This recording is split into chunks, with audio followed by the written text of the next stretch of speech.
This is Autoline Daily, the show dedicated to enthusiasts of the global automotive industry.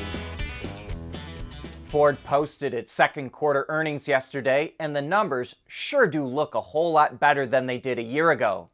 The company sold 1.1 million vehicles, up 8%. That brought in $45 billion in revenue, up 12%, and it put $1.9 billion to the bottom line, which was more than double the $700 million from last year. But the real interesting info came from the earnings call that the company executives held with Wall Street analysts, and here are some of the nuggets that came out of that conversation.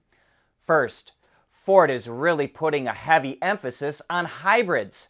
10% of all the F-150s and 56% of all the Mavericks sold in the U.S. are hybrids, and Ford expects to quadruple its hybrid sales in the next 5 years. It's also going to unveil that all-new F-150 and F-150 Power Boost hybrid at the Detroit Auto Show in September. Ford Pro, which handles all the company's commercial trucks and vans, is a $50 billion business with the potential to become a high-margin software and service company like John Deere. Ford Pro already has 550,000 paid software and service subscribers with 50% gross profit margins. That's the good news. The bad news is that CEO Jim Farley says near-term EV adoption is going to be slower than they expected. CFO John Lawler says they're not going to see a contribution margin break even for its EVs this year, and in fact, they see much higher losses coming. Ford originally thought it would lose $3 billion on EVs this year. Now it expects to lose around $4.5 billion. But it still believes it can deliver 8% margins in 2026. The Biden administration is getting heavy pushback from automakers about its proposal for stricter vehicle emission standards. To meet the standard, EV market share would have to be 67% by 2032. General Motors warns that the new rules would cost the auto industry anywhere from $100 to $300 billion in penalties from 2027 to 2031. That's about $1,300 to $4,300 per vehicle. But the administration calls that, quote, pure speculation and inaccurate. It says the rules will cost about $3 billion by 2032, and it will save consumers more than $50 billion in fuel savings over a vehicle's lifetime, and that overall the benefits will exceed costs by more than $18 billion. NHTSA is expected to release its formal proposal for the new corporate average fuel economy, or CAFE targets, later today. All the major automakers have initiatives to reach carbon neutrality at some point, which includes slashing emissions from the companies that they get parts from. And that means suppliers have to agree to these terms to be awarded new contracts, and then they have to report carbon emission data back to the automakers. And as you can imagine, that can be a huge time and cost burden for suppliers. So Hyundai and Kia are turning to AI and blockchain technology to help. They developed a new system that's able to compute carbon emissions at every stage of a company's supply chain, down to the raw materials, and then use that to predict future emissions. The group can then use that information to decide if it needs to make changes or not, all while saving suppliers a bunch of time and money.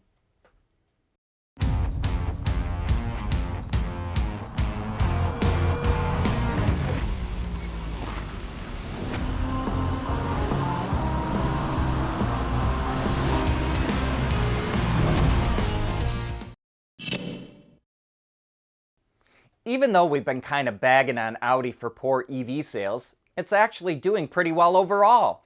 In the first half of the year, VW's luxury brands, including Audi, Bentley, and Lamborghini, sold nearly 920,000 vehicles around the world, which is up over 15% from a year ago. And Audi accounted for more than 907,000 of those nearly 920,000 vehicles. Porsche's not included because it's now an independent brand. Audi also saw its sales go up 2% in the first half of the year in China, which was fueled by a more than 20% increase in the second quarter. In total, for the first half of the year, VW's luxury brands generated 34.2 billion euros in revenue. And we've got some more details of that deal by Volkswagen to buy EV technology from XPeng in China. VW is going to get XPeng's electronic architecture, the smart software that travels on that architecture, and the hardware that goes along with it. And remember, this is all the stuff that VW's software division, called CARIAD, was supposed to have done. But CARIAD stumbled badly, which is why VW is now buying the technology from another automaker. XPeng will get fees and parts of the profits for each unit sold once VW models on the platform start hitting the market. But it also turns out that XPeng really needed a deal like this. Its SUV, called the G9 that rides on the same platform, has been a flop in the marketplace, and XPeng had a lot riding on it. So VW gets the tech that it needs, and XPeng will get some badly needed cash flow. Level 3 autonomous driving, which is hands off and eyes off, keeps making inroads in the US and Europe. And now BMW is gearing up to introduce Level 3 driving in its vehicles in China. Gasgoo reports that BMW has started taking steps to make sure it meets all regulatory requirements, and that it will launch the technology in China by the end of the year or early next year. Geopolitics is killing BYD's deal to build electric vehicles in India. Earlier this year, the Chinese automaker and its joint venture partner in India, Mega Engineering and Infrastructures, submitted a $1 billion proposal to the Indian government to produce EVs in the country starting in 2025. But several agencies said they're opposed to it over security concerns. And even though a formal decision hasn't been made yet, Reuters reports that BYD wants to drop out of the deal entirely. India has stepped up scrutiny of Chinese investments because of border disputes between the two countries. And it also rejected a $1 billion investment from Great Wall Motors to build vehicles in the country. Ford is pushing the new Mustang into racing more than ever before, and it's now coming out with a track-only version of the car that it expects to compete in Mustang-only racing series. Under the hood is a 5-liter V8, similar to the one found in the Mustang Dark Horse. It will make 500-plus horsepower and is mated to a Tremec manual transmission. The car also comes with a host of other performance and safety upgrades that make it suitable for the track. But as many of you probably know, those upgrades don't come cheap. The Mustang Dark Horse R starts at $145,000, and deliveries start next year. Automakers would love to get rid of AM radio in their cars.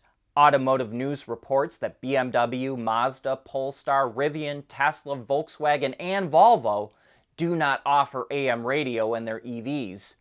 But bipartisan bills in the U.S. Senate and House are moving forward that would mandate AM radio as standard equipment.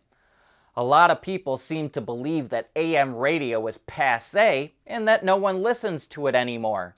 But according to the Nielsen report, 58.8 million people listen to AM radio every week, and about 82 million listen every month. And there are well over 4,000 AM radio stations in the U.S. AM radio is considered a key communication outlet during emergencies like hurricanes or other severe weather, which is why Congress wants to mandate it as standard equipment. But that brings us to the end of today's show. Thanks for tuning in, and I hope that you have a great weekend.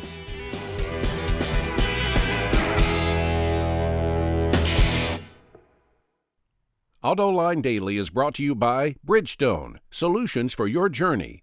Intrepid Control Systems, over-the-air engineering, boost your game. And by Schaeffler, we pioneer motion. At Schaeffler, we pioneer motion. Electrifying mobility, manufacturing smarter, reducing CO2 emissions, making energy production clean. Schaeffler pioneers motion to advance how the world moves.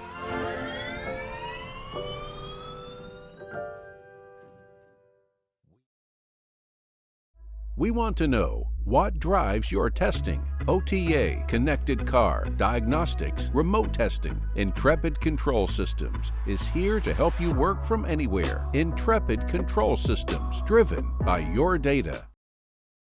Wards is the industry leader for news, data, and analysis. That's why companies across the globe subscribe to our premium service, maybe even your own. Log in for subscriber access now. Check your company's intranet for details and rely on wardsauto.com to keep you informed.